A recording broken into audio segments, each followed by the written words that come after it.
സീസണിലെ നാലാമത്തെ L ക്ലാസിക്കോയ്ക്കായി കളമൊരുങ്ങുകയാണ് ബാഴ്സലോണയും Real മാഡ്രിഡും. Indian സമയം ഞായറാഴ്ച രാത്രി 7:45 ബാഴ്സലോണയുടെ ഹോം സ്റ്റേഡിയമായ ചരിത്രപ്രസിദ്ധമായ ഒളിമ്പിക് സ്റ്റേഡിയത്തിൽ ഏറ്റുമുട്ടും. ഇതുവരെ 3 തവണ ഈ സീസണിൽ റയൽ മാഡ്രിഡും ബാഴ്സലോണയും ഏറ്റുമുട്ടി. അതിൽ 3 തവണയും വിജയിച്ചത് ബാഴ്സലോണയാണ്. ആദ്യം ലാലിഗയിലെ എൽ ക്ലാസിക്കോയിൽ റയൽ മാഡ്രിഡിനെ സാന്റിയാഗോ ബെർണബോയിൽ പോയി 4-0 ബാഴ്സ തകർത്തത്. അതിനുശേഷം സ്പാനിഷ് സൂപ്പർ കപ്പിൽ 5-2 വിജയം. ഇപ്പൊ ഏറ്റവും ഒടുവിൽ കോപ്പ ഡെൽറേയിൽ 3-2 വിജയം സ്വന്തമാക്കിയാണ് ബാഴ്സലോണ ആ ഒരു ആധിപത്യം, ഈ സീസണിലെ ആ ഒരു ആധിപത്യം തുടർന്നു പോകുന്നത്. അപ്പൊ ഇതിലൊരു മാറ്റം ഉണ്ടാകുമോ എന്നുള്ളതാണ് ഇനി അറിയാനുള്ളത്. പക്ഷെ അവസാനത്തെ എൽ ക്ലാസിക്കോയിൽ, അതായത് കോപ്പ ഡെൽറേ ഫൈനലിൽ റയലിന്റെ ഭാഗത്ത് നിന്ന് നല്ലൊരു പെർഫോമൻസ് ഉണ്ടായിരുന്നു. ഒരു ഇഞ്ചോടിഞ്ച് പോരാട്ടം എന്നൊക്കെ നമുക്ക് വിശേഷിപ്പിക്കാൻ പറ്റുമായിരുന്നു. അപ്പം ഇനിയും ഒരു ഇമ്പ്രൂവ്മെന്റ് റയലിന്റെ ഭാഗത്ത് നിന്ന് ഉണ്ടാകുമോ എന്നുള്ളതാണ്. ഏറ്റവും നിർണായകമായ ഒരു സന്ദർഭത്തിലാണ് ഇപ്പം സീസണിലെ നാലാമത്തെ എൽ ക്ലാസിക്കോ നടക്കുന്നത്. കാരണം ലാലിഗ കിരീട പോരാട്ടത്തിലെ ഒരു നിർണയിക്കുന്ന ഒരു ഫാക്ടർ ആയിരിക്കും ഈ ഒരു മത്സരം. കാരണം ഈ മത്സരത്തിൽ റയൽ മാഡ്രിഡിന് വിജയിക്കാൻ സാധിച്ചില്ലെങ്കിൽ പിന്നെ ഈ സീസണിലെ ലാലിഗ കിരീട നേട്ടം അല്ലെങ്കിൽ കിരീട പ്രതീക്ഷ അവസാനിപ്പിക്കുന്നതായിരിക്കും നല്ലത്. കാരണം നിലവിൽ 4 പോയിന്റ് ഡിഫറൻസ് ആണ് ബാഴ്സലോണയും റയൽ മാഡ്രിഡും തമ്മിൽ. 34 മത്സരങ്ങൾ പൂർത്തിയായപ്പോൾ ഇനി 4 റൗണ്ട് മത്സരങ്ങളാണ് അവശേഷിക്കുന്നത്. നിലവിൽ ബാഴ്സലോണയ്ക്ക് 79 പോയിന്റും റയൽ മാഡ്രിഡിന് 75 പോയിന്റുമാണ്. 4 പോയിന്റിന്റെ ഡിഫറൻസ് ഉണ്ട്. ഈ മത്സരം ബാഴ്സലോണ വിജയിക്കുകയാണെങ്കിൽ അവർക്ക് അവരുടെ ആ ഒരു പോയിന്റ് വ്യത്യാസം, റയലുമായുള്ള പോയിന്റ് വ്യത്യാസം 7 ഉയർത്താൻ സാധിക്കും. പിന്നെ 3 മത്സരങ്ങൾ മാത്രമാണ് അവശേഷിക്കുന്നത്. അതുകൊണ്ട് തന്നെ ബാഴ്സലോണ ഏതാണ്ട് കിരീടം ഉറപ്പിച്ചു എന്ന് പറയാൻ പറ്റും. പക്ഷേ നേർമറിച്ച് റയൽ മാഡ്രിഡ് ഈ ഒരു മത്സരം, നിർണായകമായുള്ള എൽ ക്ലാസിക്കോ വിജയിക്കുകയാണെങ്കിൽ റയലിന് ബാഴ്സലോണയുമായുള്ള പോയിന്റ് ഡിഫറൻസ് കേവലം 1 കുറയ്ക്കാൻ സാധിക്കും. അപ്പോൾ എന്തും സംഭവിക്കാമെന്നുള്ളൊരു അവസ്ഥയിലേക്ക് ഇനിയുള്ള 3 റൗണ്ട് മത്സരങ്ങളിലെ പോരാട്ടം മാറും എന്നുള്ളതാണ്. ഇപ്പൊ റയൽ മാഡ്രിഡിനെ സംബന്ധിച്ച് താരതമ്യേന കുറച്ചും കൂടെ എളുപ്പമുള്ള എതിരാളികളാണ്. റയലിന് ഈ ഒരു എൽ ക്ലാസിക്കോ കഴിഞ്ഞാൽ പിന്നെ വരുന്നത് മയോർക്കയാണ്. അത് കഴിഞ്ഞാൽ സെവിയുമായിട്ടുള്ള ഒരു പോരാട്ടമുണ്ട്. ഏറ്റവും ഒടുവിൽ വരുന്ന മത്സരം റയൽ സോസിഡാഡുമായാണ്. ഇതിൽ മയോർക്ക നിലവിൽ 10ാം സ്ഥാനത്തും പിന്നെ റയൽ സോസിഡാഡ് 11ാം സ്ഥാനത്തുമാണ്. സെവിയ ആണെങ്കിൽ പഴയ ഫോമിലൊന്നല്ല, ഇപ്പം 16ാം സ്ഥാനത്താണ് പോയിന്റ് ടേബിളിൽ. ബാഴ്സലോണയ്ക്ക് കുറച്ചും കൂടെ കടുത്ത എതിരാളികളാണ്. ആദ്യ മത്സരം എസ്പാനിയോളുമായാണ്. എസ്പാനിയോൾ പക്ഷേ നമുക്കറിയാം ബാഴ്സലോണയുടെ ഒരു ഡെർബിയാണ്. അത് കഴിഞ്ഞാൽ വരുന്ന 2 മത്സരങ്ങളും കുറച്ച് കരുത്തരായ എതിരാളികൾ തന്നെയാണ് ബാഴ്സയെ കാത്തിരിക്കുന്നത്. ആദ്യം വരുന്നത് വിയാറയലാണ്. വിയാറയൽ നിലവിൽ ലാലിഗയിൽ 5ാം സ്ഥാനത്താണ്. പിന്നെ ഏറ്റവും അവസാനത്തെ പോരാട്ടം, ലാലിഗയിൽ ഈ സീസണിലെ അവസാനത്തെ പോരാട്ടം വരുന്നത് അത്ലറ്റിക് ക്ലബ്ബുമായാണ്. അത്ലറ്റിക് ക്ലബ്ബ് ആണെങ്കിൽ 4ാം സ്ഥാനത്താണ് ലാലിഗയിൽ. അപ്പം റയലിനേക്കാൾ കുറച്ചും കൂടെ കടുത്ത എതിരാളികൾ ബാഴ്സലോണയ്ക്കാണ്. അപ്പം ബാഴ്സലോണയ്ക്ക് ചാൻസ് എടുക്കാൻ പറ്റില്ല. സ്വന്തം ഗ്രൗണ്ടിൽ നടക്കുന്ന നിർണായക എൽ ക്ലാസിക്കോയിൽ വിജയിച്ചു കഴിഞ്ഞാൽ ബാഴ്സലോണയ്ക്ക് പിന്നെ ടെൻഷൻ ഇല്ലാതെ മുന്നോട്ട് പോകാൻ പറ്റുമെന്നാണ് പൊതുവെ പ്രതീക്ഷിക്കപ്പെടുന്നത്.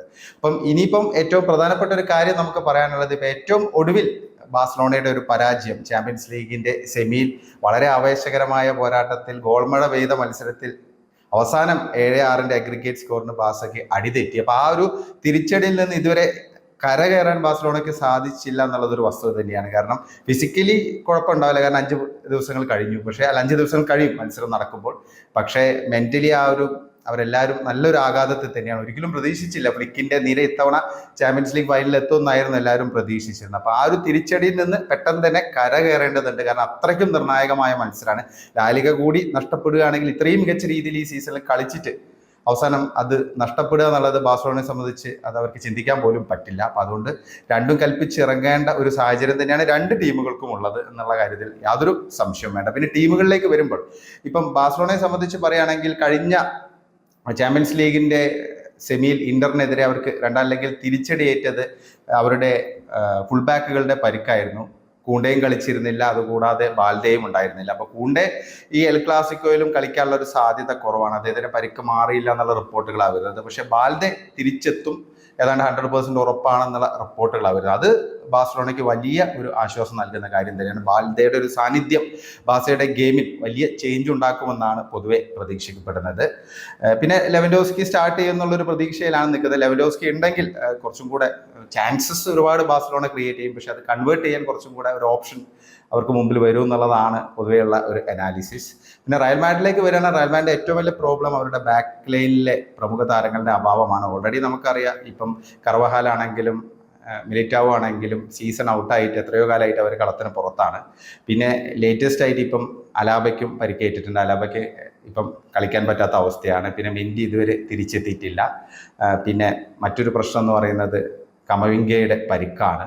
പിന്നെ റൂഡിഗർ ആണെങ്കിൽ സീസൺ ഔട്ടായിരിക്കുകയാണ്. അപ്പം ഇങ്ങനെ മൊത്തത്തിൽ അവർക്ക് ബാക്ക് ലൈനിൽ വലിയൊരു പ്രശ്നം തന്നെയാണ്. പൊതുവേ ബാഴ്സലോണയുമായി കളിക്കുമ്പോൾ ഈ സീസണിൽ റയൽ മാഡ്രിഡ് നേരിട്ട ഏറ്റവും വലിയ പ്രതിസന്ധി അവരുടെ ഡിഫൻസിലെ ആ ഒരു പ്രശ്നങ്ങളായിരുന്നു. പാളിച്ചകൾ, പലതവണ കൂടുതൽ ഗോളുകൾ കൺസീഡ് ചെയ്യേണ്ട ഒരു അവസ്ഥയൊക്കെ ഉണ്ടായിരുന്നു. അപ്പം അത് ഒരു അലാമിംഗ് ആയുള്ള ഒരു സിറ്റുവേഷൻ ആയിട്ട് തന്നെ മുന്നോട്ട് പോവുകയാണെന്നുള്ളതാണ്.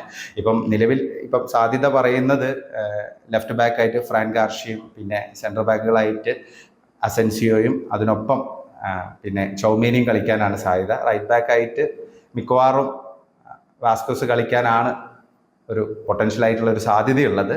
അപ്പം എങ്ങനെയാണ് നിൽക്കുന്നത്? പിന്നെ ആർദ ഗുലർ സ്റ്റാർട്ടിങ്ങിൽ ഇറങ്ങിയേക്കും ഏതാണ്ട് കൺഫേം ആയി എന്നുള്ള റിപ്പോർട്ടുകളും വരുന്നുണ്ട്. നല്ല ഫോമിലാണ് ഇപ്പം ഗുലർ കളിച്ചുകൊണ്ടിരിക്കുന്നത്. താരങ്ങളുടെ ഇൻഡിവിജ്വൽ ബ്രില്യൻസ് വളരെ പ്രധാനപ്പെട്ട ഒരു റോള് വഹിക്കുമെന്നാണ് എല്ലാവരും പ്രതീക്ഷിക്കുന്നത്. അതിപ്പോൾ ബാഴ്സലോണയുടെ സൈഡിലാണെങ്കിലും റയലിന്റെ സൈഡിലാണെങ്കിലും. റയലിന് എംബാപ്പെ, വിനീഷ്യസ്, ബെല്ലിംഗാം എന്നിങ്ങനെയുള്ള വമ്പൻ താരനിരയുണ്ട്.